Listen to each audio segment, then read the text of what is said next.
Кримський бізнесмен і зоомародер Олег Зубков став обличчям російської провокації міжнародного масштабу. Він анонсував передачу пекінському зоопарку лева Шерхана, незаконно вивезеного з окупованого Донецька. Сам Зубков уже милується краєвидами з Великого Китайського муру, який мав захищати імперію від ворожих набігів. Оцінка дива світу особливо показова від Зубкова, який забезпечував транспортом бойовиків так званої самооборони під час окупації Криму. Да, когда нападали, всегда находились где-то предатели, открывали ворота. Але ж не дива світу розглядати прилетів Зубкова, робити бізнес і відпрацьовувати на російську пропаганду. Він заявив, що отримав запрошення до співпраці з багатьма китайськими зоопарками, а головне – з найбільшим в Україні – пекінським. Впервые за все время, что Крым перешел в Россию, иностранное государство заинтересовалось нашими животными. Наша часть была доставки животных до Минска, до зоопарка, а вторая часть контракта – это получение вывозных всех документов из России и транспортировка уже в Китай. Олег Зубков похизувався, що передає тварин до російських звіринців, що по суті зізнання у злочині. Але особливо надихнувся колаборант зацікавленістю Китаю, бо ж має безліч угод з компаніями з Піднебесної, які, зокрема, допомагають у розбудові кримського сафарі-парку «Тайган». Китай для меня поставил для Ялтинского зоопарка «Сказка», для парка Львов-Тайган, но в миллион раз больше всего, чем я могу дать Китаю. Зубков кокетливо не розкриває деталей контракту, зокрема, фінансової сторони. Але за фактом він пішак у міжнародній провокації Росії. Хоча роль Зубкова була лише у транспортуванні одного з кращих левів Тайгану до Білорусі. Саме у Мінському зоопарку нині мешкає донецький Шерхан. Особливо цінний саме цей лев тим, що звик до людей і легко підпускає до себе. З окупованого Донецька, нібито на прохання невідомого бізнесмена, Шерхана вивезли ще левеням. Загалом зоомародер Олег Зубков здійснив уже 10 турне окупованими територіями України у пошуках поповнення звірячої колекції, як сам зізнається, за повного сприяння окупаційної влади Криму. Кримсько-татарського бранця Ельдара Кантемірова етапуватимуть до Бурятії за понад 7 тисяч кілометрів від рідної Алушти. Про це він розповів у листі до своєї дружини Ельвіни Усіїнової. Поки кримця утримують у колонії номер 1 Димитровграду, що в Ульяновській області Росії. Коли саме етапуватимуть Ельдара Кантемірова і до якої колонії, поки невідомо. Але прийдешнє вигнання до Сибіру цивільний заручник вважає помстою за відстоювання власних прав в російській в'язниці. Усі мої заяви щодо надання зустрічі з представником адміністрації були проігноровані. До мене дійшли чутки, що це через мій статус політзека і мою надмірну активність відстоювання своїх прав і законності.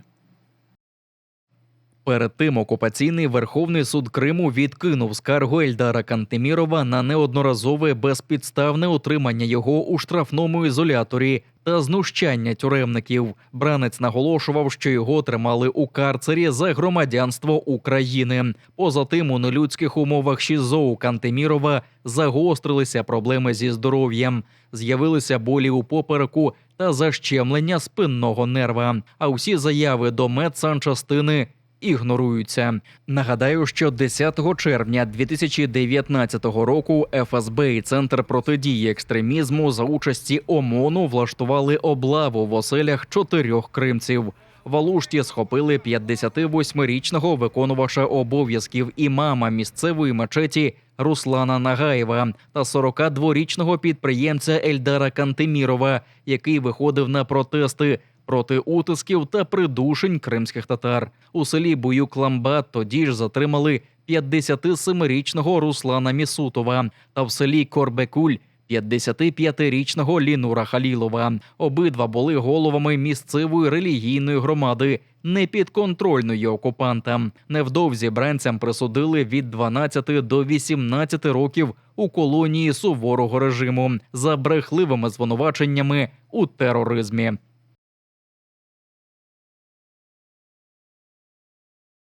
Двогодинні навчання у пошуках українських диверсантів влаштували в окупованому Ак-Ярі. З 12 до 14 в районі берегової лінії на північній стороні міста відпрацьовували злагодження російських військових із залученням літаків та гелікоптерів. Для контролю за зоною проведення навчань окупаційні підрозділи розгорнули блокпости. Також залучили спецтехніку. Із заяв гауляйтера Ак-Яра Міхаїла Розважаєва окупанти вважають можливою висадку диверсійно-розвідувальних груп. Гучно було і в Кезлеві. Там також оголошувалося про військові навчання. Стріляли і в районі села Рисове за 13 кілометрів від адмінмежі з Херсонщиною. А у селі Октябрське, яке насправді Бійок-Онлар Курманського району, триває так звана планова утилізація боєприпасів. В районі законсервованого аеродрому, як припускається, 6 серпня вибухнув склад із боєприпасами. Раніше, 22 липня 2023 року, цю ж авіабазу було атаковано, як припускається, крилатими ракетами Storm Shadow, що спричинило масштабну детонацію боєприпасів. Тоді ж у силах оборони підтвердили ураження нафтобази та російського складу. Окупаційна влада Криму не уточнює, чи саме українські удари є причиною утилізації боєприпасів, про яку оголошують уже в 9-те за 2 місяці. Точні, потужні, ребостійкі та вкрай необхідні кримським штурмовикам. Це про ударні дрони Heavy Shot від українського виробника Gurzuv Defense, на які чекають оператори 48-го окремого штурмового батальйону імені Номана Челібіджихана. Бійці стримують російську навалу на Донеччині, а Heavy Shot, за їх словами, допоможуть тримати оборону та контратакувати, скидаючи на ворожі голови потужні вітання, вибиваючи російську піхоту, техніку, склади і командні пункти. В залежності від комплектації такі дрони несуть до 8 мін, а це до 40 кілограмів навантаження, долаючи до 20 кілометрів. При цьому Heavy Shot оснащений якісною 2К-камерою та 30-кратним зумом. Стійкий до реп та автоматично повертається на базу. Долучитися до збору можна донатом на банку Моно за QR-кодом на вашому екрані та за іншими досяжними реквізитами – PayPal і картки Моно.